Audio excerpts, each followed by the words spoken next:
Autism बच्चों में बहुत ज़्यादा बढ़ रहा है तेज़ी से, बिकॉज़ ये जो वायरसेस हैं ये एंटीबायोटिक से ठीक नहीं होते। सो बार बार अपने बच्चों को एंटीबायोटिक देने से अच्छा ये सारी जो चैलेंजेस हैं आजकल हर माँ बाप फेस कर रहे हैं, इनके बारे में बात करना चाहती थी। बिकॉज़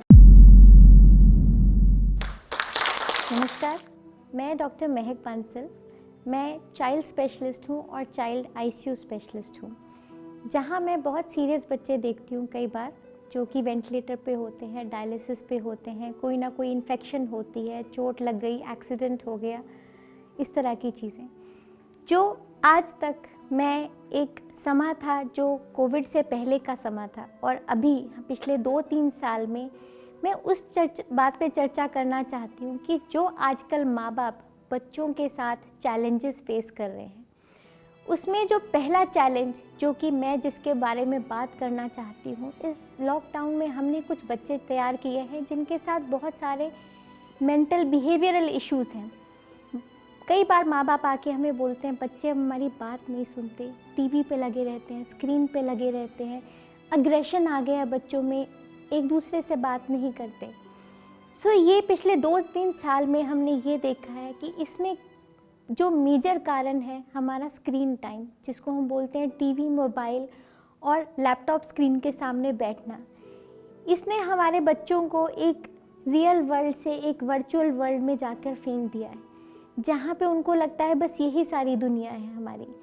और हमने ये देखा है कि इसके कारण अगर कोई बच्चा 2 घंटे से ज़्यादा कोई स्क्रीन को देखता है, उसके दिमाग पर बहुत असर पड़ता है। और जो हमने देखा है कि अभी एक स्टडी भी आई है जिसमें हमने देखा है कि ऑटिज़म बच्चों में बहुत ज़्यादा बढ़ रहा है तेज़ी से, बिकॉज़ इसके साथ स्क्रीन्स के साथ हम कैसे इसको ठीक कर सकते हैं। तो पहला मैं एक बात बोलती हूँ कि बच्चों का स्क्रीन टाइम, चाहे वो मोबाइल हो, लैपटॉप हो या कोई भी चीज़ हो, 2 घंटे से कम होना चाहिए इन 24 आवर्स। और second, it should be meaningful. मतलब आपका बच्चा अगर मोबाइल पे क्या देख रहा है या टीवी पे क्या देख रहा है वो आप चूज़ कर सकते हैं। वो कुछ कंस्ट्रक्टिव होना चाहिए जिसमें बच्चे को नॉलेज मिले, ना कि जो बच्चे का डिस्ट्रक्शन करे, जैसे वीडियो गेम्स जिसमें मार धाड़ चलती है। हम हमेशा माँ बाप को कहते हैं कि आप लीड बाय एग्जाम्पल, आप एक एग्जाम्पल सेट करें अपने बच्चों के पास कि बेटे हम भी स्क्रीन नहीं देखते, हम भी अपने मोबाइल और लैपटॉप से ग्लूड नहीं रहते, तो बच्चे उसको फॉलो करते हैं। आपके कमरों में आपके वहाँ पे टीवी सेट्स नहीं होने चाहिए और आपका स्क्रीन टाइम भी कम होना चाहिए, तभी आपके बच्चे आपकी बात को फॉलो करेंगे। इन सब से हमने देखा है कि बहुत फ़र्क पड़ता है एंड कई बच्चों को सिर्फ साइकोलॉजिकल सपोर्ट के साथ स्क्रीन टाइम कम करने के बाद ये जो इश्यूज़ आ रहे हैं वो बेहतर हो जाते हैं। दूसरा, हम एक वर्ल्ड में आ गए हैं जहाँ बहुत सारे वायरसेस हैं और इंडिया में वो कहते हैं ना सोने पे सुहागा, बैक्टीरियल इन्फेक्शंस तो गई नहीं, एक नए नए तरीके के वायरसेस आ चुके हैं। हमने कोविड को देखा, आई थिंक सबको अब कोविड के बारे में बहुत कुछ पता है। अदर जो बीमारियाँ आजकल पिछले 6 महीने से पनप रही हैं वो है आपका hand foot mouth disease, swine flu बहुत चल रहा है, और जिससे हम सालों से जूझते आ रहे हैं वो है डेंगू, जो कि आने वाले महीनों में आ ही चुका है। अब जो कॉमन ये जो वायरल इन्फेक्शंस हैं, बहुत माँ बाप का ये चिंता रहती है कि ये क्या है। इसमें बेसिक बच्चों को खांसी, ज़ुकाम, बुखार होता है, इसमें करना क्या चाहिए? बिकॉज़ ये जो वायरसेस हैं ये एंटीबायोटिक से ठीक नहीं होते। सो बार बार अपने बच्चों को एंटीबायोटिक देने से अच्छा आप उनकी प्रॉपर केयर करें। सबसे पहले होता है हाथ धोना। हाथ धोना छोटी सी चीज़ है पर बहुत पावरफुल चीज़ है। अगर आप अपने हाथ अच्छे से धोते हैं आप कई बीमारियों से बच सकते हैं। दूसरा है, जब भी कोई बच्चे को खांसी, ज़ुकाम, फ्लू, कोई भी वायरस हो, आप उसको स्कूल नहीं भेजिए, उसको बाकी बच्चों से अलग कर दें ताकि वो बाकी बच्चों में ना फैले। आजकल एक बीमारी जो स्कूलों में चल रही है हैंड फुट माउथ डिजीज़, जिसमें बच्चों के छोटे सारे शरीर पे दाने आ जाते हैं, मुंह में दाने आ जाते हैं।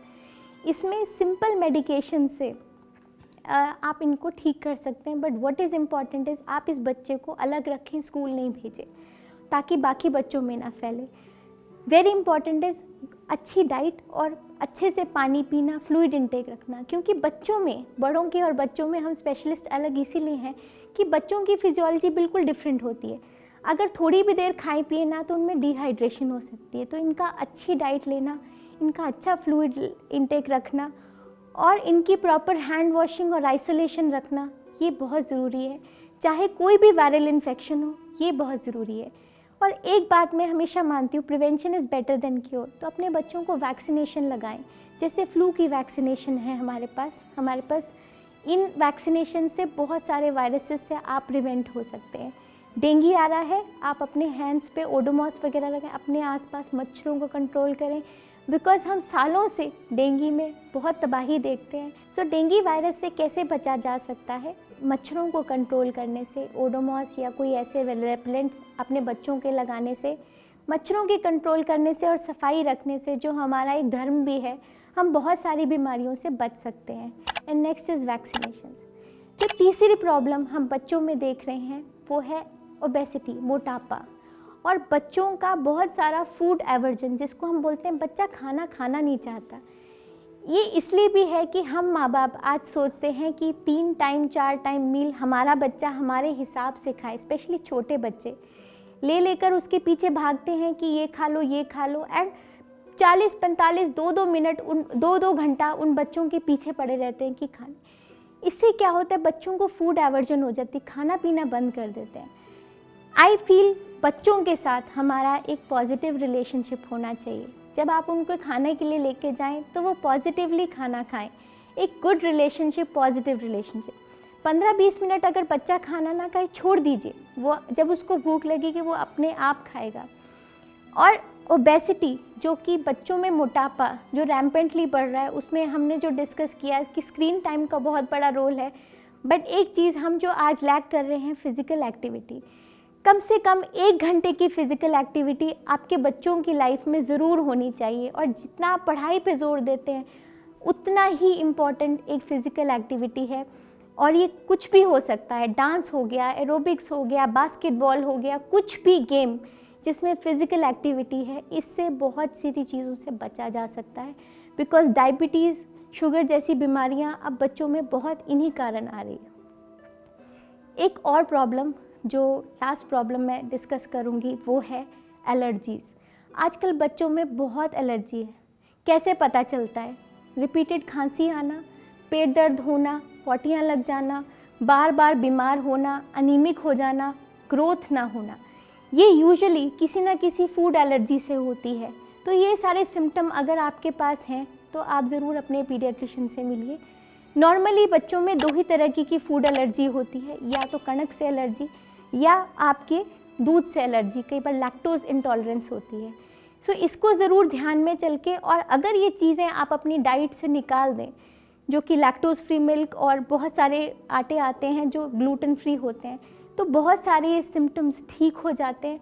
बट इम्पॉर्टेंट है अपने बच्चों के सिम्टम को पकड़ना, उनको राइट डायरेक्शन देना और उनकी ग्रोथ का देखना। ये सारी जो चैलेंजेस हैं आजकल हर माँ बाप फेस कर रहे हैं, इनके बारे में बात करना चाहती थी। बिकॉज़ मैं ये मानती हूँ, हम माँ बाप ही अपने बच्चों के फाउंडेशन ब्लॉक्स हैं।